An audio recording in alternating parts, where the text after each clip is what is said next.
Hi friends, welcome back to my channel. आज मैं आपके साथ फुल फ्लेयर्ड प्लाजो की कटिंग और स्टिचिंग शेयर कर रही हूँ। ये प्लाजो बनाना बहुत ही इजी एंड सिंपल है। इसको बनाना जितना आसान है उतना ही पहनने में ये कंफर्टेबल है, तो एक बार आप भी ट्राई जरूर कीजिएगा। ये मैंने साड़ी का फैब्रिक लिया है। कुर्ती बनाने के बाद ये 3.5 मीटर फैब्रिक मेरे पास बचा है। अगर आप फैब्रिक लेके ये प्लाजो बना रहे हो तो फिर आपको 2.5 मीटर फैब्रिक काफ़ी है। और इसके अंदर लगा रही हूँ मैं लाइनिंग, तो कॉटन की लाइनिंग मैंने 2 मीटर्स ली है। इस फैब्रिक की विड्थ 44.5 इंचेस है, तो अगर ज़्यादा विड्थ वाला फैब्रिक है तो उसमें जॉइंट्स वगैरह नहीं लगेंगे। तो सबसे पहले मैंने ये कपड़ा जो है खोल लिया है। इसके अंदर ये देखिए किनारी के साथ किनारी मिला के इस तरह से हमने इसको फोल्ड करना है। ये देखिए एक कॉर्नर पकड़ के दूसरे कॉर्नर से इस तरह से कोन बना देंगे हम।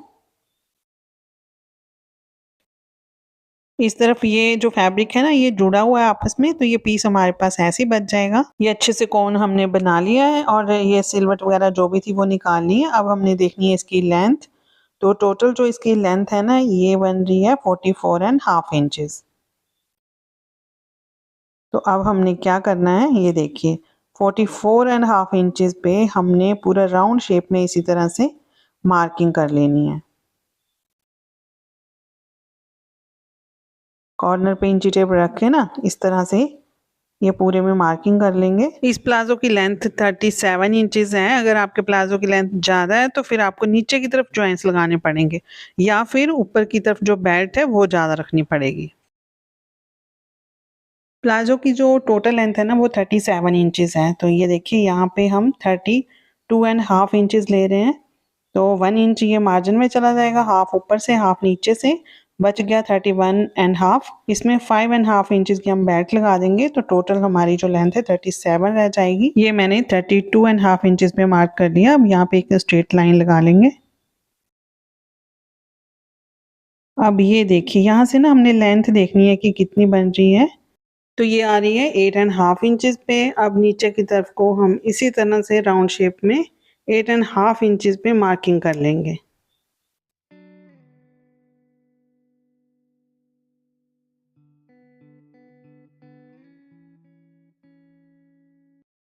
अब इसके ऊपर हमने कटिंग करनी है।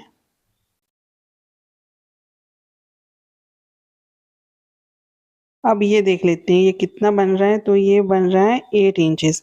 अब यहाँ पे हमें चाहिए 9.5 इंचेस कम से कम। इसको हमने 9.5 इंचेस करना है, वो मैं आपको बताती हूँ कैसे करना है। तो उससे पहले ये देखिए, जैसे हम इस तरह से खड़ा करते हैं ना अपने अम्ब्रेला शेप में, कोई भी चीज़ कट करते हैं, चाहे स्कर्ट है चाहे प्लाजो है, तो वो बॉटम से ना ऊपर नीचे हो जाता है। ये सभी प्लाजो में जो है प्रॉब्लम आती है जो अम्ब्रेला शेप में होते हैं। तो ये देखिए यहाँ पे भी ये ऊपर नीचे हो गया है। तो इसको हमने सॉल्व कैसे करना है, बहुत ही सिंपल सा मेथड है। ये देखिए यहाँ पे ये 2 इंच के आसपास ऊपर नीचे हो चुका है। अब इस कपड़े को खोल के एक बराबर करके रख लेंगे हम। एक्चुअली ये सेंटर वाला पोर्शन बढ़ जाता है, तो इसको हमने कम करना है। हम ऊपर की तरफ से इसकी कटिंग करेंगे, नीचे की तरफ से नहीं करेंगे। नीचे की तरफ 2 इंच ज़्यादा था, तो यहाँ पे 2 इंच पे मैंने मार्क किया और एक शेप दे देंगे हम इस तरह से, और इसके ऊपर कटिंग कर लेंगे। तो नीचे की तरफ कटिंग ना करके हमने ऊपर की तरफ कटिंग की है। इससे दो फायदे हैं, एक तो नीचे की तरफ शेप सही हो गई, और ऊपर की तरफ से जो कमर है हमारी वो इंक्रीज हो गई। अगर अभी भी कुछ कम ज़्यादा रह जाता है तो दोबारा से हम वैसे ही फोल्ड करके उसको बराबर करके देखेंगे। तो ये अभी बराबर है, अगर बराबर नहीं है तो थोड़ी सी और कटिंग कर लेंगे। इसको दोबारा से ओपन कर लिया है और दोबारा चेक करके देखते हैं कि ये 9.5 इंचेस हुआ है या नहीं। तो ये देखिए 9.5 इंच से थोड़ा सा ज़्यादा ही है। तो ये कमर हमारी कंप्लीट आ गई है। अब यहाँ पे लगानी है हमने बेल्ट, तो 5.5 इंचेस की बेल्ट हम यहाँ पे लगाएंगे। अब नीचे की तरफ से ये देखिए 32.5 इंचेस आ रहा है, तो हाफ इंच जो है ऊपर की तरफ से चला जाएगा, नीचे हम पीको करेंगे और 5.5 इंचेस की बेल्ट लग जाएगी। ये जो स्ट्रेट वाली साइड है ना, यहाँ पे हमने क्रॉच लेंथ लेनी है। तो क्रॉच लेंथ निकालनी कैसे है, हर एक साइज के लिए एक ही फॉर्मूला है। जितनी भी हिप है उसको 3 से डिवाइड कर देंगे, तो जो भी आंसर आएगा वो यहाँ पे हम मार्क कर लेंगे। हिप है यहाँ पे 36 इंचेस। 36 को हम 3 से डिवाइड करेंगे तो आया 12 इंचेस। अब जो क्रॉच लेंथ है वो हमने 12 इंचेस ले लेनी है। 5.5 इंचेस की यहाँ पे बेल्ट भी लगानी है हमने, तो वो टेप हमने बाहर की तरफ को निकाल के इस तरह से जो है अपनी क्रॉच लेंथ ले लेनी है। 1/2 या 1 इंच आप क्रॉच लेंथ बढ़ा भी सकते हो, उसमें कोई प्रॉब्लम नहीं है। तो 2 इंच मैंने इस तरफ को मार्क किया और ये देखिए इस तरह से इन पॉइंट्स को आपस में मिला देंगे और ये दे दी शेप। मैंने ये टोटल 13 इंचेस की मार्किंग कर लिया और ये कर ली कटिंग। अब हमने इसके बाद जो हमने लाइनिंग रखी है उसकी कटिंग करनी है। तो लाइनिंग की कटिंग हम थोड़ी सी डिफरेंट मेथड से करेंगे। ये लिया हमने लाइनिंग वाला फैब्रिक, तो इसको ये देखिए लेंथ वाइज डबल फोल्ड कर लेना है। जैसे तैन लगी होती है ना, जैसे फैब्रिक आता है तो वैसे ही तैन लगी हुई है, तो उसको मैंने डबल फोल्ड करके रख लिया। 4 तह में ये फैब्रिक है। क्लोज साइड मैंने अपनी तरफ को रखी है। मेन फैब्रिक की तरह ही यहाँ पे भी हमने ड्राफ्टिंग करनी है, बस थोड़ा सा मार्जिन हमने बढ़ा के रखना है। मेन फैब्रिक की ऊपर की तरफ से जो विड्थ है वो 10 इंचेस थी, तो यहाँ पे हम 1 इंच का मार्जिन लेके 11 इंचेस पे मार्किंग कर लेंगे। अब नीचे की तरफ हमने क्रॉच लेंथ रखी थी 8 इंचेस।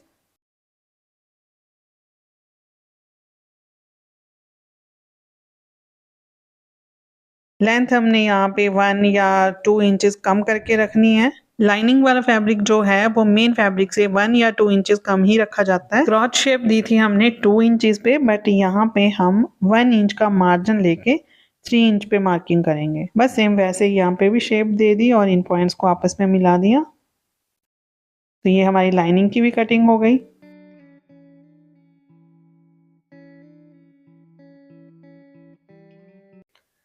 ये हमारी मेन फैब्रिक और लाइनिंग दोनों की कटिंग हो गई है। अब हमें बेल्ट की कटिंग करनी है। बेल्ट की कटिंग करनी है हमने अपनी हिप की विड्थ के बराबर, तो वो है 10 इंचेस। तो ये डबल करके हो जाता है 20 इंचेस। हम 2 इंच ऐड कर लेंगे मार्जिन के लिए, दोनों तरफ मार्जिन चाहिए हमें। तो 22 इंचेस की हम यहाँ पे बेल्ट की लेंथ लेंगे और जो विड्थ है वो 7.5 इंचेस लेंगे। तो इस तरह से ये डबल में मैंने कपड़ा बिछाया हुआ है, तो एक साथ में हमारी ये जो बेल्ट कट हो जाएगी।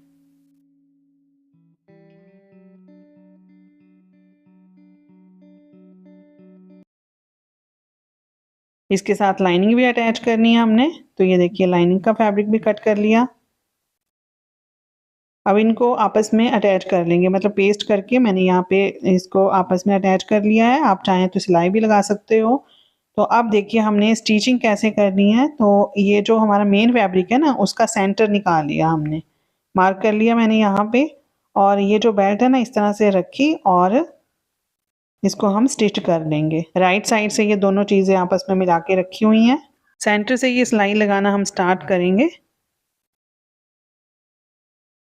ये देखिए एक एंड पे पहुंच के फिर हम दूसरी तरफ की सिलाई लगाएंगे।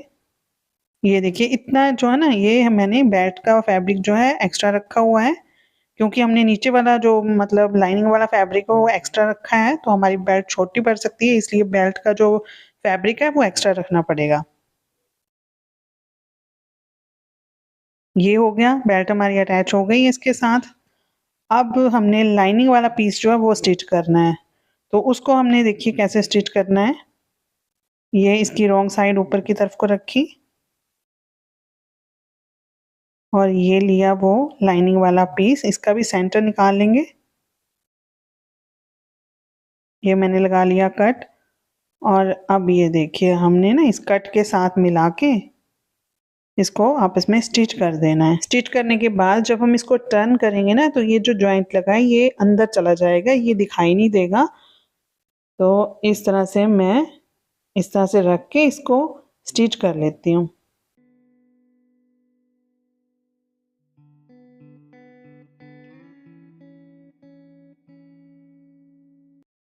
प्लाजो के एक पार्ट की मैंने स्टिचिंग कर ली है। ये देखिए ये रॉन्ग साइड है, इसमें कोई भी सिलाई दिखाई नहीं दे रही है, तो बहुत ही फिनिशिंग से ही हमारी स्टिचिंग हो गई है। अब दूसरा पार्ट भी मैं रेडी कर लूँगी। ये इस तरह से आ जाएगा। अब ये रहा एक पार्ट और ये रहा दूसरा, दोनों पार्ट मैंने रेडी कर लिए हैं। अब राइट साइड से इन दोनों को आपस में मिला के यहाँ पे हम सिलाई लगाएंगे। ये जो क्रॉच एरिया है ना इसका मेन फैब्रिक का, उसकी सिलाई हम पहले लगाएंगे। लाइनिंग को अभी हमने स्टिच नहीं करना है इसके साथ। इसकी स्टिचिंग जो है बेल्ट के नीचे तक ही रखनी है, उसके ऊपर हमने ये स्टिचिंग नहीं करनी है। ये देखिए यहाँ पे मैंने क्लोज कर दी सिलाई। तो दोनों तरफ से मैंने ये जो क्रॉच एरिया है ना ये स्टिच कर लिया है मेन फैब्रिक का। अब हमने पहले जो है सेंटर की सिलाई लगा लेनी है। लाइनिंग को अभी कुछ नहीं करना है। अभी जो मेन फैब्रिक है उसका जो सेंटर है ना उसको भी स्टिच कर लेंगे।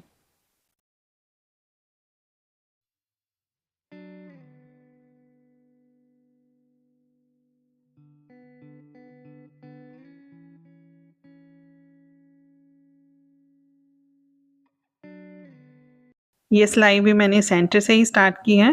पहले एक पोंचा स्टिच कर लिया, फिर ये दूसरा पोंचा भी स्टिच कर लिया। मेन फैब्रिक वाला जो पोर्शन है ना वो पूरा स्टिच हो चुका है। अब हमने लाइनिंग स्टिच करनी है। तो लाइनिंग को देखिए कैसे स्टिच करना है। ये रहा हमारा क्रॉच एरिया, तो इसको हम स्टिच करते जाएंगे। अब हमने ऊपर तक स्टिच कर देना है, बेल्ट को भी ना साथ में ही स्टिच कर देना है। उसके बाद फिर सेंटर की सिलाई लगा लेंगे। ये लाइनिंग भी मैंने स्टिच कर दी है। ये देखिए ये ऊपर तक जो बेल्ट है ना ये पूरी स्टिच कर दी है, और जो एक्स्ट्रा फैब्रिक है उसको कट कर देंगे।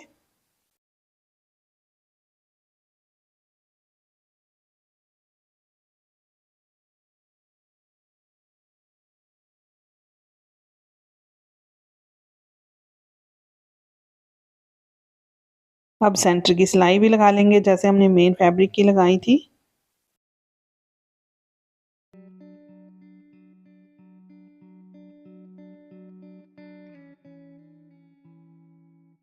सेंटर की सिलाई लगा के बॉटम में जो फोल्ड करना है ना लाइनिंग को वो भी मैंने कर लिया है।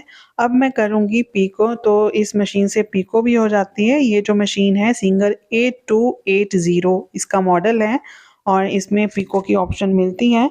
तो ये देखिए इसके लिए मैंने फुट लगाया है, और ये जिग जैग वाला जो ऑप्शन है ना इसको हम एक्टिव करेंगे। यहाँ पे एरो लगा होता है, उसके सामने इसे रखना होता है। तो ये देखिए यहाँ पे पीको भी बहुत ही अच्छे से हो जाती है, बहुत ही फिनिशिंग से ये मशीन पीको करती है। तो इसको मैंने पीको भी कर लिया।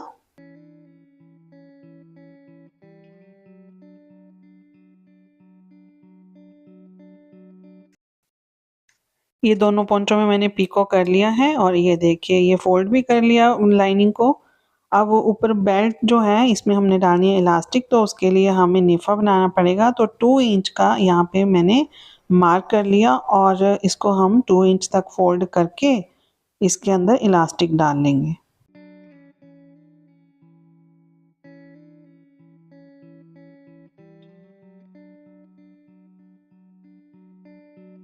यहाँ पे 2 इंच का गैप रख के इसमें हम इलास्टिक डाल लेंगे।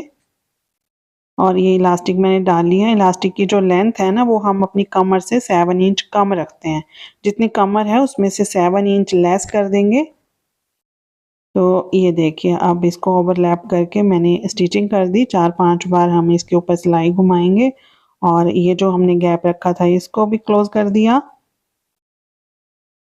अब सेंटर में ना सिलाई लगा लेंगे। तो ये जो इलास्टिक है उसको इस तरह से खींच के कपड़े को सिलाई लगा देंगे सेंटर में। तो ये जो इलास्टिक है ये पलटता नहीं है, तो एक जगह पे ये फिक्स रहता है। तो ये स्कर्ट प्लाजो हमारा रेडी हो गया है। मैंने ये थोड़ा सा फिटेड प्लाजो बनाया है। अगर आपको लूज प्लाजो बनाना है तो जो हमने अपनी जो हिप का फोर्थ पार्ट किया था ना उसमें आप 2 इंच या 1 इंच की लूजिंग दे सकते हो। मैंने हाफ इंच की लूजिंग दी है, आप ज़्यादा दे सकते हो। बहुत ही कंफर्टेबल प्लाजो बना है, और पहनने के बाद बिल्कुल भी ये कहीं से भी लटकता नहीं है, कहीं से ऊपर नीचे नहीं होता है, एक बराबर रहता है। तो एक बार इस तरह से आप ट्राई ज़रूर करना। तो फ्रेंड्स मिलते हैं जल्दी किसी नए वीडियो में, तब तक के लिए take care and good bye.